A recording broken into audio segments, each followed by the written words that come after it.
এই যে দেখো, অবশেষে আমরা নিউ জলপাইগুড়ি স্টেশনে পৌঁছে গেছি, তাও টাইমের আগে।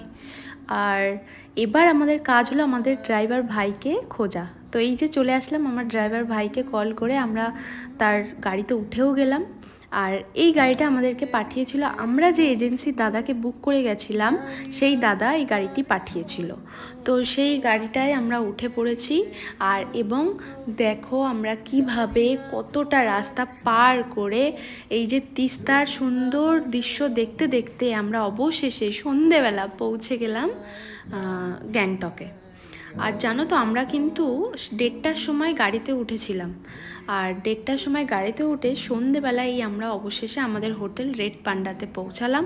আর হোটেলে গিয়েই কি ফ্রেশ হই, রাত্রে খাওয়া দাওয়া করে নিচ্ছি, কারণ কাল সকাল থেকেই আমাদের ট্রিপ স্টার্ট হবে, মানে ঘোরা স্টার্ট হবে। তো চলো খেয়ে নিই, আর দেখা হচ্ছে নেক্সট ভিডিওতে। বাই।